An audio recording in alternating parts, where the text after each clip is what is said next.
Bienvenidos a un nuevo podcast de Ivancho.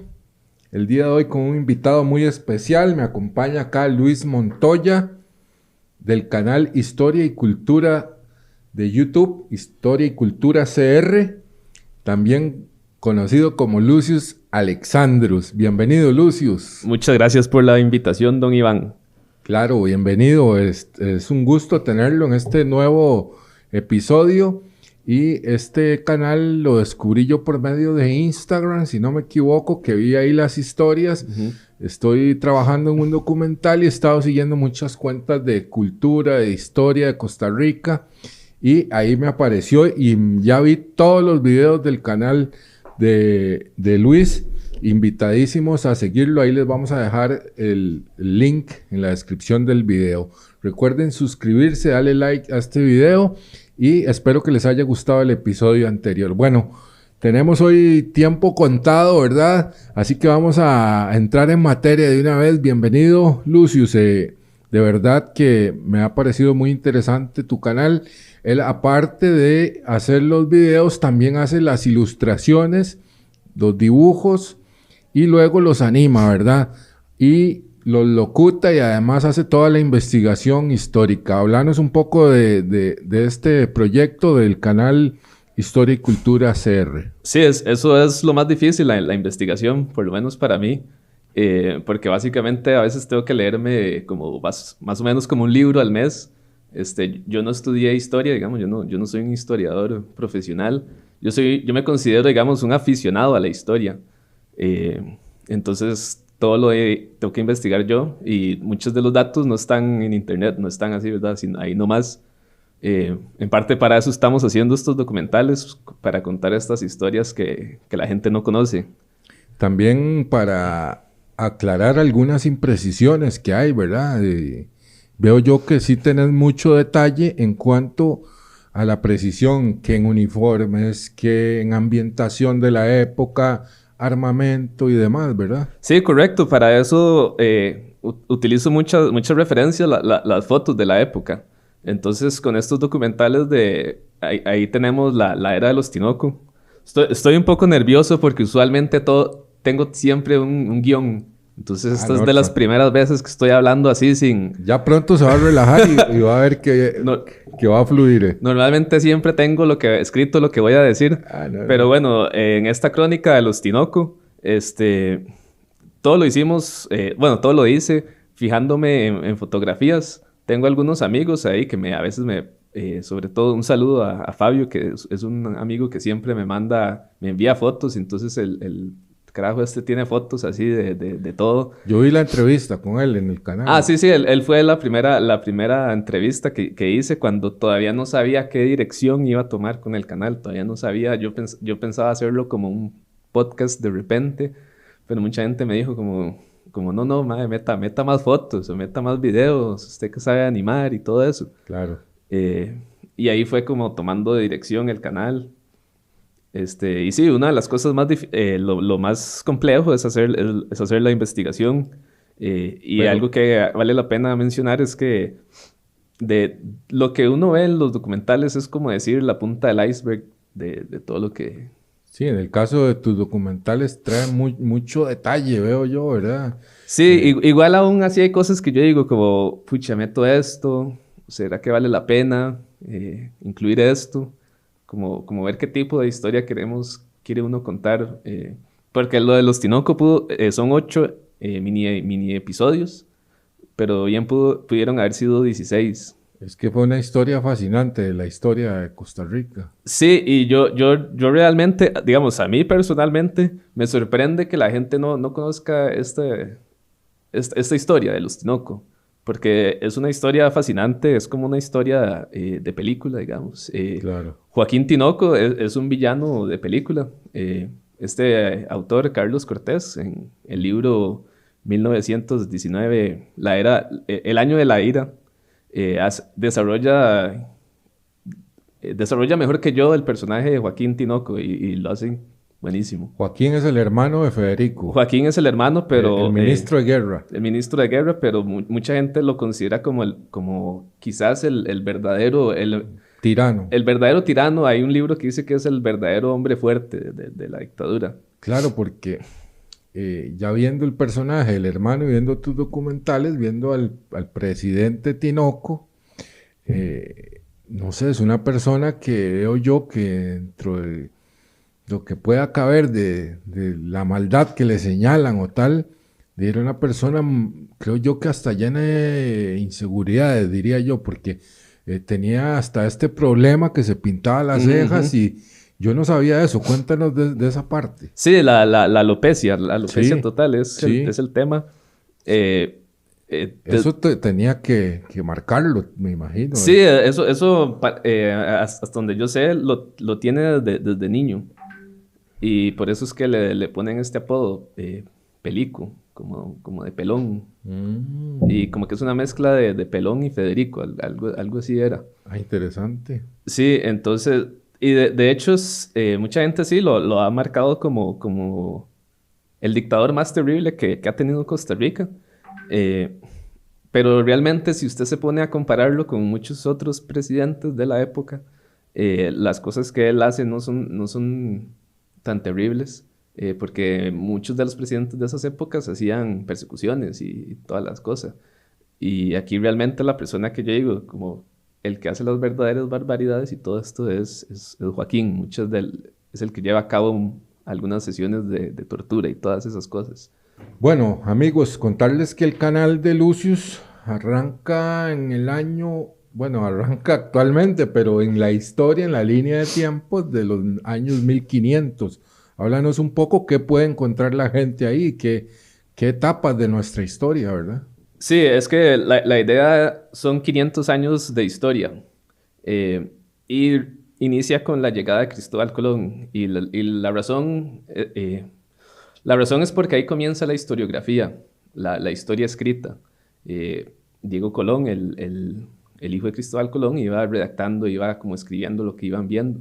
Y ahí es cuando comienza la historia escrita de Costa Rica. Eso es como lo que yo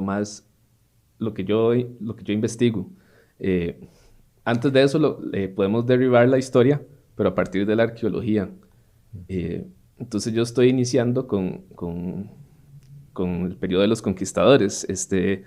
Ahora, el canal inicia con la visita de Gil González de Ávila, que es el primer español en ingresar, digamos, al territorio costarricense a lo profundo, porque Cristóbal Colón estuvo solo, digamos... En las costas. En la costa, sí, y hay otros que Hernán Ponce de León que estuvieron navegando estuvieron navegando, no ingresaron propiamente al país. Ok, y cuéntanos de esa historia de Gil, porque hay toda una seguidilla de videos en el canal. Sí, hay, más que todo son 2 episodios que tenemos de Gil González de Ávila, que son, yo lo veo como una especie de odisea en Centroamérica, me gusta verlo así, cuando él llega y viaja por Panamá y después por toda la costa pacífica de Costa Rica, que en ese momento el Pacífico era una zona muy poco explorada para los españoles. Lo habían descubierto hace poco tiempo. Y él anda en Costa Rica y a él se le atribuye, digamos, el haberse topado con las tribus indígenas de Costa Rica, los brucas y choltecas. El papel de estos cronistas españoles es muy importante porque plasmaron nuestra historia, ¿verdad? Y bueno, me acuerdo del caso de Diego de la Haya, es un cronista que documentaba todo lo que sucedía en el volcán Irazú, por ejemplo. Él fue, por eso hay un cráter que se llama Diego de la Haya. Él era un cronista español que desde Cod o desde estas ciudades cercanas al volcán narraba o hacía las crónicas de las erupciones del Irazú, pero curiosamente él nunca fue al Irazú. Entonces ese papel de esos cronistas, digo yo que era muy, muy interesante, muy rico lo que dejaron plasmado. Y de estos relatos vos has tenido acceso a ellos, algunos, ¿verdad? Sí, bueno, eso no lo sabía, de hecho, pero me parece, Diego de la Haya fue gobernador de Costa Rica principios del siglo XVIII. Sí, de hecho, uno de los cráteres del Irazú se llama cráter Diego de la Haya. Ah, sí, ese dato no lo conocía, pero sí, como usted dice, lo que ellos van apuntando es sumamente importante para nosotros, porque incluso hay muchas cosas que sabemos acerca de las culturas precolombinas, acerca de las tribus indígenas, que las sabemos gracias a los apuntes acerca de los escritos españoles. Incluso hay una figura que se llama Gonzalo Fernández de Oviedo, y este personaje anduvo por Guanacaste, y él ahí hace dibujos incluso. Sí, son muy precisos, creo yo, cuando ellos hacían ilustraciones, crónicas, relatos, creo que eran bastante hasta científicos, diría yo, porque son muy detallados, ¿verdad? Sí, sí. Sí, yo lo he visto en mapas antiguos de Costa Rica, mapas de volcanes, y me llama la atención la precisión y detalle que tiene. Sí, hay un tema muy interesante ahí que, digamos, hasta donde yo sé, este personaje, Gonzalo Fernández de Oviedo, hace el primer mapa de Costa Rica, que hasta donde yo sé. Y algo muy curioso es que en ese mapa no aparece la lengüeta de Punta Arenas, porque no se había formado. Interesante. Entonces son como hasta datos de geografía que uno que nos cuentan ellos. Bueno, Lucius, y cuéntenos de la historia. ¿Qué periodo es el que lo apasiona usted más? Sí, bueno, esto es como muy divertido porque a mí la gente así me escribe, a algunos amigos, alguna gente que ha visto el canal. Entonces la gente me dice, Lucius, ¿cuándo va a ser más del 48? ¿Cuándo va a ser del 55? ¿Cuándo va a ser de la campaña nacional? Queremos ver a Juan Vázquez de Coronado, me han dicho varios. Y nadie pide que haga lo que yo realmente quiero hacer, que es el periodo de finales del siglo XIX a los años 40, más o menos. Es una época que a mí me parece, me fascina. Tal vez no es una época en la que yo hubiera querido vivir, porque había muchos problemas que hoy en día no tenemos. Pero es una época que la gente quizás... yo he notado, hasta en los propios aficionados a la historia, que ellos no valoran tanto ese periodo, ¿ok? A veces los aficionados a la historia, digamos, les encanta el 48, entonces se saben todos los oficiales del 48, todos los movimientos, todas las guerras y batallas y cosas, o se saben todos los detalles de la campaña del 56, pero yo mismo he notado que ellos, digamos, no hablan de muchos de los eventos que suceden a principios del siglo XX. ¿Y qué destacarías de esos? Bueno, ya destaqué, digamos, el tema de los Tinoco. Yo he notado, digamos, que muchos amiguillos míos aficionados no conocen bien la historia, bueno, tal vez no conocen bien la historia de los Tinoco. Incluso, por ejemplo, el alzamiento de 1918, que es dirigido por Rogelio Fernández Well. Ese es un evento que yo no entiendo cómo la gente no se fascina por ese... Yo vi todos los videos y me pareció súper interesante. El tema cuando se van en el tren allá. Ajá, exacto. Sí, es como de película eso. El ataque y todo. Wow, buenísimo. Tienen que ver esto en el canal de Historia y Cultura CR en YouTube, ¿verdad? Sí, pero digamos, ese no es el único evento de esa época. Hay un concepto que a mí me gustaría desarrollar y que se forme. Porque si usted se observa las fotografías de esta época, digamos, finales del siglo XIX, 1890, 1910, 20, 30, hay un aspecto muy interesante de la sociedad costarricense en esa época y que nosotros en el imaginario colectivo no manejamos. Usted puede observar la forma como se vestía la gente. Yo creo que es una época de mucho garbo, de mucha elegancia, ¿no? Sí, en la clase alta. En la clase alta. Sí, en la clase alta. Sí, pero igual era la clase... época de lujos, de cosas muy lindas, arquitectónicas. Sí, la época de oro, diría yo. De la Belle Époque, sí. que llaman. La Belle Époque a lo costarricense. Pero digamos, hay otro concepto que la gente no maneja, ¿verdad? Porque nosotros cuando la gente se viste a lo típico, ¿verdad? A los majecillos los visten como con un jeans y un chonetillo y a Y las un mujeres... pañuelo ahí. Sí, sí, las mujeres andan como unas cosas brillantes y, y realmente si usted se pone a ver fotos de los años 20, usted no ve eso, digamos. Si usted ve las fotos de Manuel Gómez Miralles. Ajá, muy buenas. Sí, sí. Y digamos, usted ve los sombreros y usted no ve como ese chonetillo caído, o sea, como ese Sí, sí, ese típico Ajá, que hasta de le hacen... bailar típicas el 15 de septiembre. Que hasta le ponen la banderilla de Costa Rica. Sí, sí, Esos chonetillos usted no los ve en las fotografías. Usted ve que andan como unos sombreros más bonitos. sí. Y incluso las personas de la clase baja. Y usted ve como estas fotos de Escazú y parece un poco como el viejo oeste, digamos. La forma eh, De como están vestir. Ajá, como se vestían y las casitas, digamos, hay unas fotos de Cartago donde se ven las casas que parece un pueblillo del viejo oeste.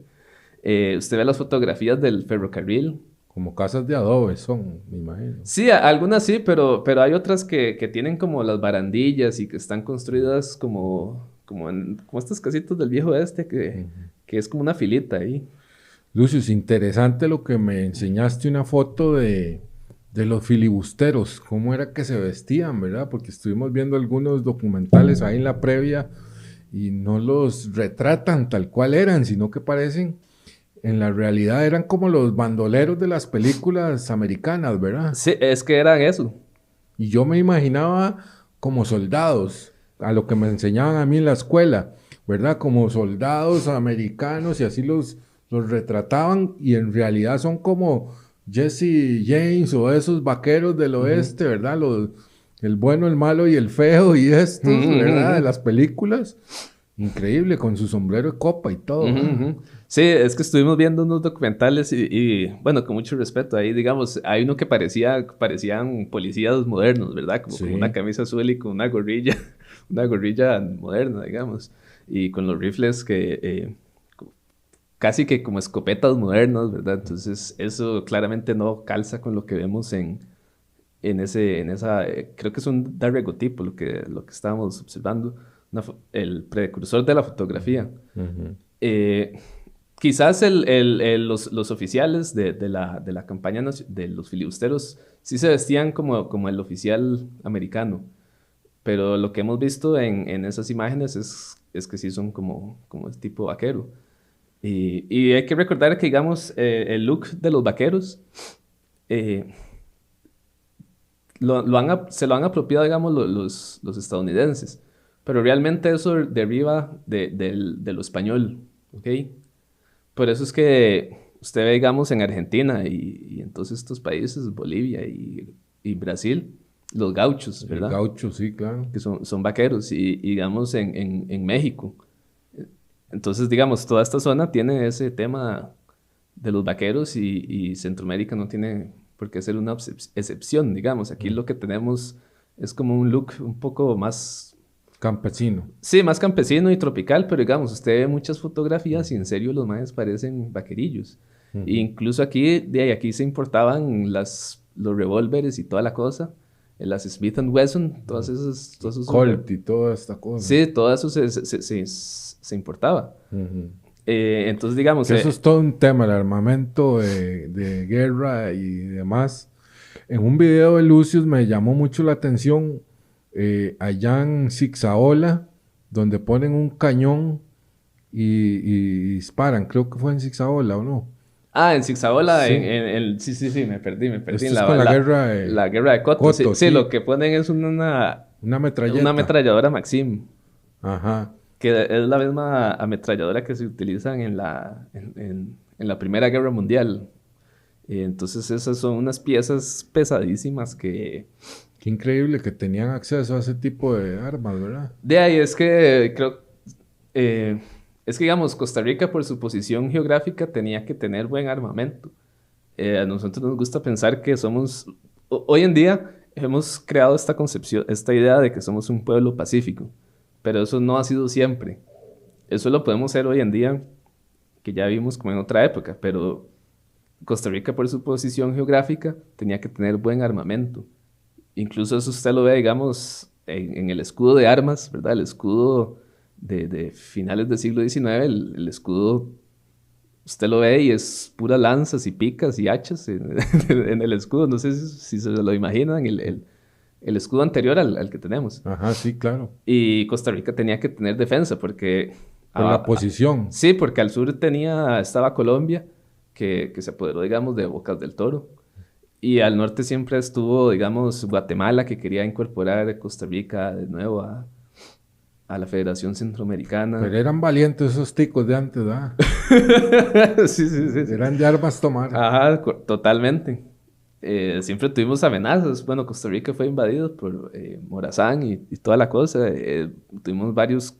¿Qué figura heroica destacarías de Costa Rica? La figura a mí, una de las figuras de momento, y que volvemos de nuevo al tema de la época que a mí me gusta, es la figura de Jorge Bolio. Ah, muy bueno, claro. Sí. ¿Y su hermano? Sí, sí, pero es que, bueno, es que el hermano, ahí yo lo presento en el tema de la crónica de Lustinoco. Ajá. Pero Jorge Bolio, hasta donde yo sé... Él era un sacerdote. Fue sacerdote, sí. Sí. Hasta donde yo sé, él es el costarricense que más ha participado en conflictos armados. En 1912 se va para Nicaragua para luchar contra la ocupación americana en Nicaragua. Ahí él recibe incluso un balazo en el pecho. Eso lo cuenta él. Uh-huh. Después participa en la rebelión contra los Tinoco. Él después participa también en la guerra de Coto. Pero él estaba a cargo de un ejército que no llegó a luchar.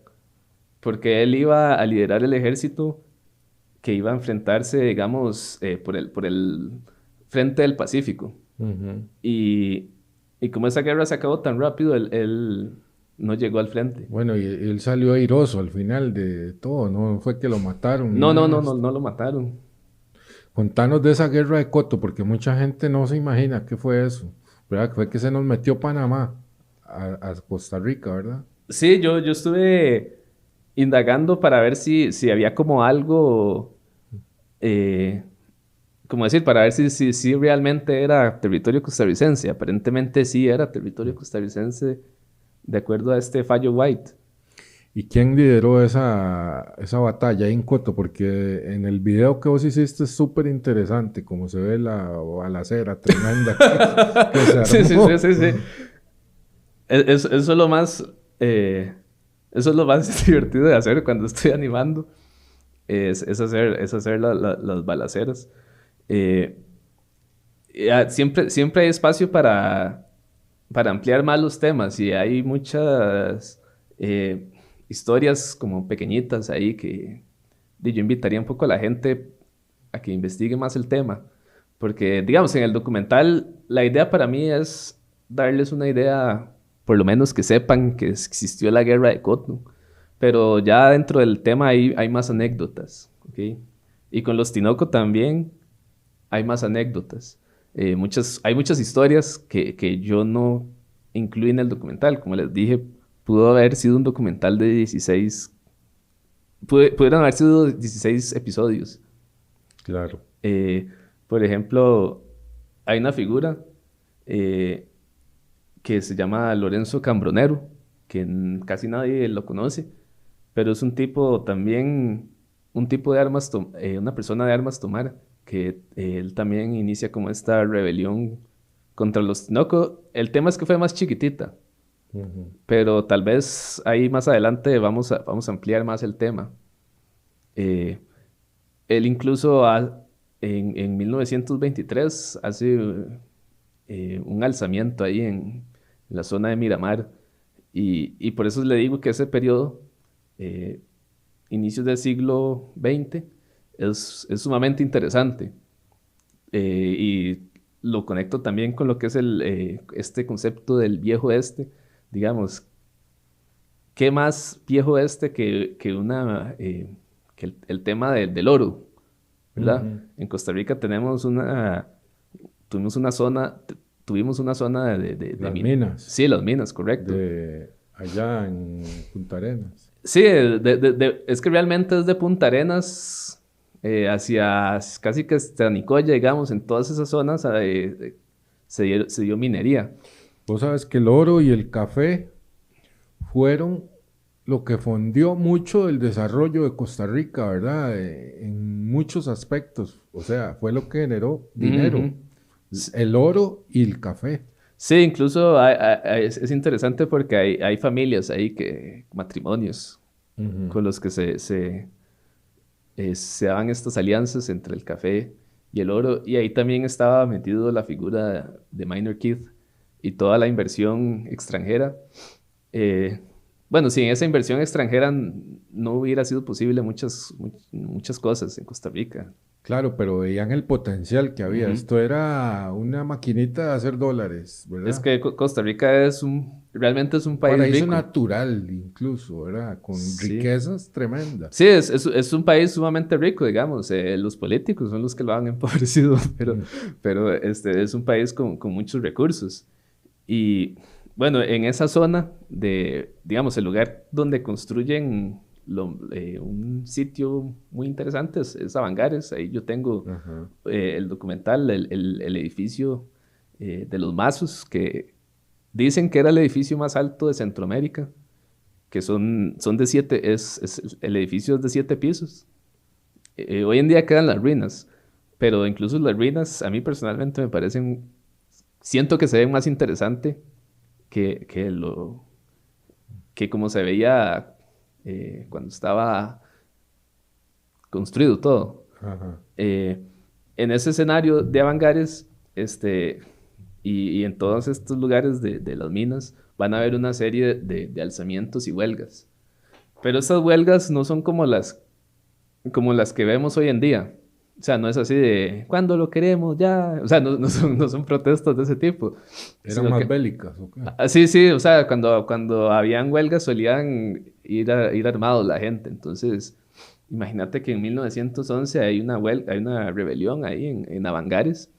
Y para que se haga una idea, los mineros empiezan a tirar así dinamita, digamos, a los capataces. Y había como una figura, como un supervisor ahí, entonces le tiraban minas y el supervisor dice la crónica que disparaba con 2 revólveres.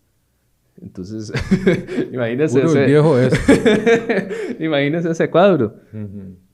También, entonces, en muchos de los libros, digamos, en lo que es Mamita Yunai y lo que es La Isla de los Hombres Solos, yo pienso que estos dos libros son un poco complementarios porque es interesante, hay como Un link. exacto, hay un vínculo entre los dos. Y en ambos libros existe esta figura que es como el sheriff. No me acuerdo cómo es el nombre exactamente, pero digamos, el pueblo lo que tiene es como un policía, así El Marshall ahí del sí, sí, pueblo. digamos, es como un policía que es el que tiene las cosas en orden y usualmente es un tipo así, muy, muy, muy duro, así. En el caso de la isla de los hombres solos es como decir, no me acuerdo cómo se llamaba, pero es como el enemigo del protagonista Ujú. y es el que lo envía a la isla. Eh, en el caso de Mamita Yunai también es una figura muy similar, actúa como un sheriff y es muy interesante porque él tiene a todos los indígenas manipulados, así, controla a los indígenas y es el que como que les da licor y toda la cosa. Mm. Entonces, Interesante. sí, Claro. Lucius, 200 años de independencia se cumplen este año, 2021.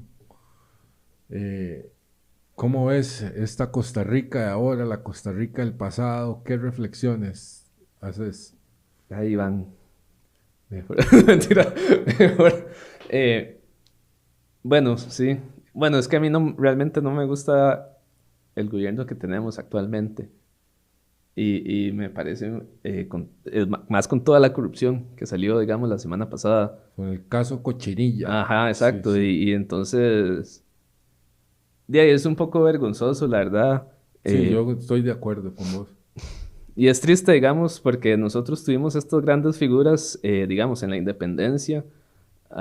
Una gran figura que sale, Juan Mora Fernández, es de los que redacta el Pacto de Concordia y es el que en 1825 se convierte en el primer jefe de Estado. Entonces es como la figura que uno ve como el, digamos, el líder de aquella época. Después en el centenario tenemos a Julio Costa, que con todas sus cosas, porque a él también se le critican algunas cosas, pero fue la figura que luchó contra Tinoco y también fue el que, digamos, estuvo muy activo con el tema de la guerra de Coto. Y entonces es como estas dos grandes figuras y ahorita que tenemos un gobierno que a mí personalmente me ha decepcionado mucho. Ahora tenemos que tener mucho en cuenta. Algo que yo le digo a la gente es que en realidad somos muy privilegiados por vivir en Costa Rica. La gente suele pensar que ay, yo quisiera irme a cualquier otro país o lo que sea. En realidad Costa Rica es un país extraordinario, digamos, un país fuera de la norma, porque, digamos, la gente no suele ver nuestra cultura, ¿verdad? La gente piensa que cuando se habla de cultura, se habla solo de folclore, así como de... Entonces dicen, es que aquel país tiene más cultura porque vea cómo se visten en las fiestas típicas, pero digamos, nuestra... Cultura es cultura o tradiciones, ¿no? Sí, pero digamos... Idiosincrasia, el tico, ¿no? Digamos, la democracia es algo de nuestra cultura. Sí, claro. Eso no lo tienen todos los países. Por ejemplo, vea Nicaragua, que nuestro vecino del norte, ellos no tienen la noción de la democracia como la tenemos nosotros. Lamentablemente Nicaragua es un país que también es muy rico en recursos, pero ellos siempre han estado con dictadura. Ellos tienen a la fecha, ¿verdad? Con la dictadura de la pareja esta, Daniel Ortega, haciendo barbaridades actualmente en Nicaragua. Un abrazo para los hermanos nicaragüenses, ¿verdad? Sí, bueno, de hecho todo el lado de mi familia, de mi esposa es nicaragüense, entonces ellos también, bueno, ellos se vinieron aquí por la guerra con los sandinistas. Entonces también estoy como al tanto. Pero Lucio, no había puesto yo en esta perspectiva, de verdad, qué triste para este bicentenario. Imagínate en el centenario una figura como un Julio Acosta de presidente y en el bicentenario, 200 años, tenemos a un Carlos Alvarado y un gobierno sumamente cuestionado. Yo no lo había visto en esa perspectiva, pero sí me entristece también, me uno yo a ese sentimiento de ver la situación actual de nuestro país, ¿verdad? Sí, y básicamente como el liderazgo que tuvo Julio Acosta para el tema de Coto y actualmente que tenemos un presidente que con la crisis que hemos tenido, tanto económica como la pandemia, no ha sabido liderar, digamos, no ha salido yo sé que el gobierno consiste de muchas partes, pero el presidente, en fin, es el líder, ¿verdad? Es el que tiene que salir y darle esperanzas al pueblo, por lo menos. Y yo no siento que sea un patriota, la verdad. Más bien me parece que este gobierno de PAC es un gobierno que quiere vender Costa Rica. Lo veo totalmente como el gobierno antipatriota. Totalmente, estoy de acuerdo. Concuerdo con Luis Montoya, que nos acompaña el día de hoy. Una plática que se nos ha ido rápido, lástima. ¿Qué hora Vamos a tener 10:15. Vamos a tener que hacer una segunda parte, Lucius, porque nos queda mucho por hablar y de verdad que invitarlos a seguir el canal de Historia y Cultura CR en YouTube, donde pueden ahondar mucho en la historia de Costa Rica. Creo que es un proyecto muy bonito y que incluso estábamos peloteando ahora, sería muy bueno este tipo de videos ya centrarlos un poco en el plan de estudios de los muchachos del MEP, digamos, algo así, porque se digiere muy bien la historia de esta manera. Mi hija estuvo estudiando para un examen de sociales y cuesta mucho digerir tantísima materia. y con un video se vuelve muy fácil. Ve que yo me acuerdo que el asalto al tren, esto, lo otro, muchos hechos que me quedaron porque es una pieza audiovisual, es más digerible, ¿verdad? Lo ves, lo escuchas. ¿Hacia dónde va encaminado el canal, Lucio? Sí, bueno, la próxima semana va a estrenar un episodio sobre 5 sitios históricos en Limón. Algo que yo quiero destacar siempre es la historia viva. Digamos, la historia viva para mí son los sitios antiguos donde sucedieron el escenario de las acciones, de los eventos.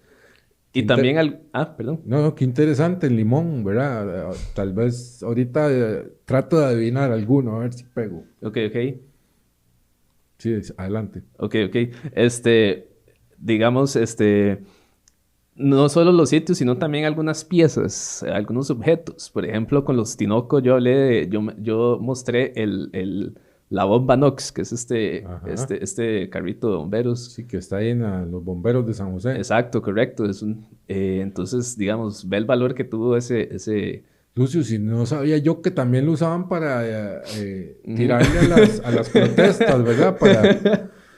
Para dispersar la gente con el agua. Sí. Ahí era un arma de control. Totalmente. No sabía yo ese detalle, qué interesante. Bueno, yo solo sé que lo usaron en esa ocasión.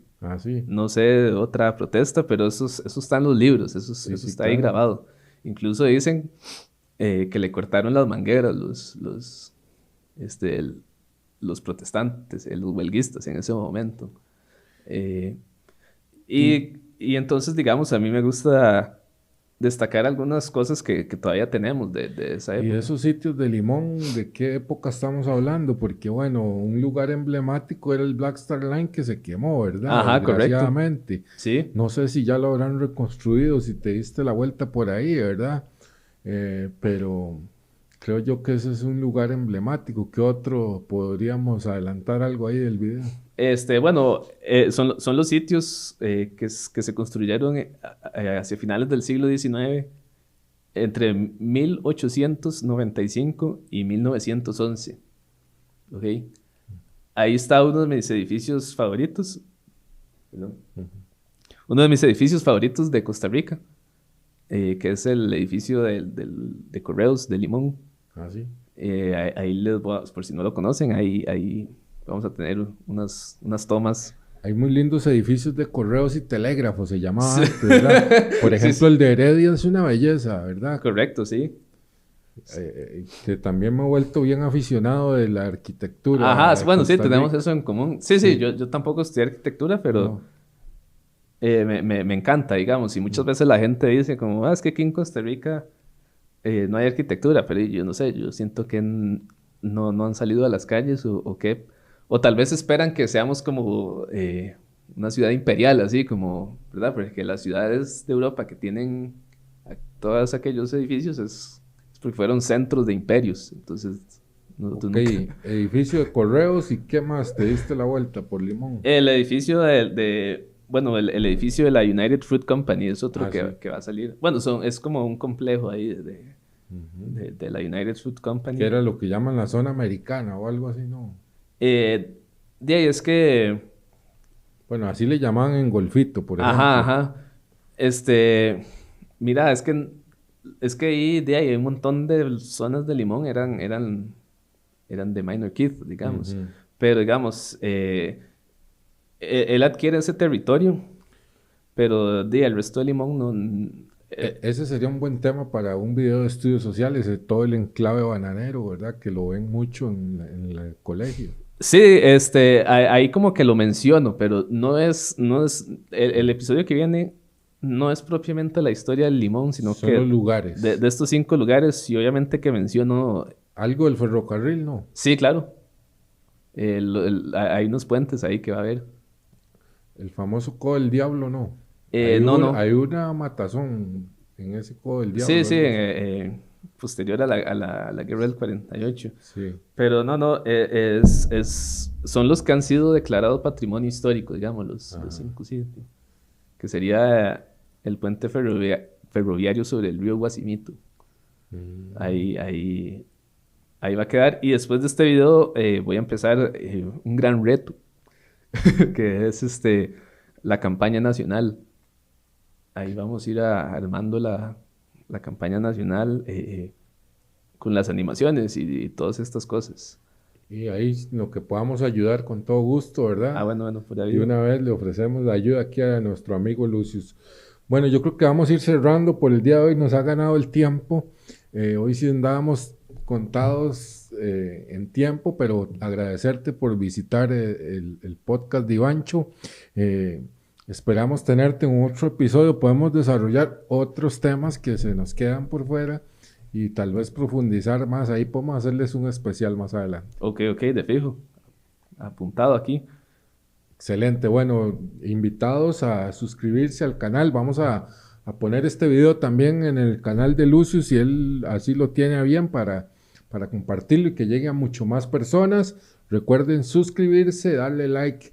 Con eso nos ayudan bastante y si pueden compartir el video. También vamos a subir este podcast en versión de audio en la plataforma de Spotify y también en anchor.fm. Sería todo por el día de hoy. Muchísimas gracias. Cuídense mucho y pásenla muy, pero muy bien. Nos vemos. Chao.